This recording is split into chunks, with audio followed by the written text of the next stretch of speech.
Lieutenant Colonel Vindman, thank you for being here, and thank you both for your service. As millions of Americans are watching throughout the hysteria and frenzied media coverage, two key facts have not changed that are critical to these impeachment proceedings. One, Ukraine in fact received the aid, and two, there was no investigation into the Bidens. My question to both of you today will focus on the following: systemic corruption in Ukraine. Two, highlighting for the public that by law, aid to Ukraine requires anti-corruption efforts. And three, who in our government has the decision-making authority when it comes to foreign policy and national security matters. So on corruption in Ukraine, as Ambassador Yovanovitch testified, one of the key reasons why President Zelensky was overwhelmingly elected by the Ukrainian people was that they were finally standing up to rampant corruption in their country. Would you both agree with the ambassador's assessment? Yes. Yes.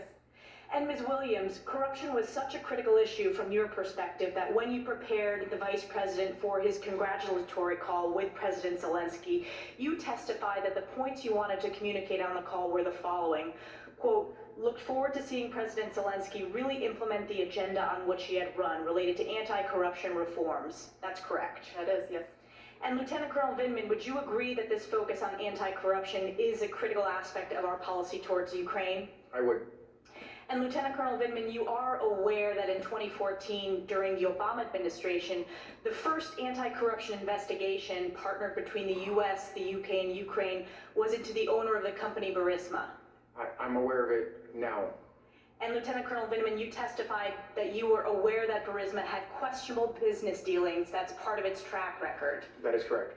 You also testified that regarding Burisma, money laundering, tax evasion comports with your understanding of how business is done in Ukraine. Is that correct? I'm not aware of specific incidents, but my understanding is that it would not be out of the realm of the possible for Burisma.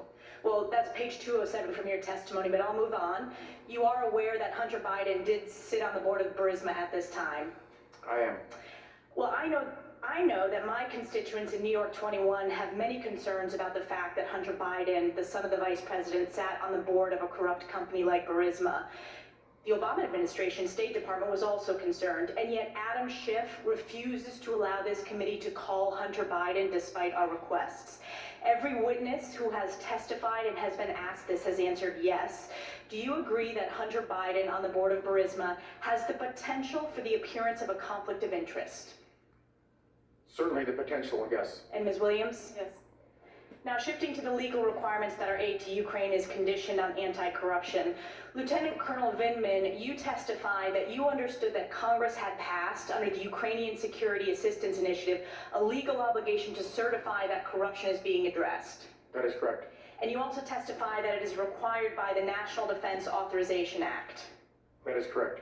So for the public listening, we are not just talking about President Trump focusing on anti-corruption in Ukraine, but it is so critical, so important that hard-earned taxpayer dollars, when given to foreign nations, that by law, overwhelmingly bipartisan support requires anti-corruption in Ukraine in order to get U.S. taxpayer-funded aid.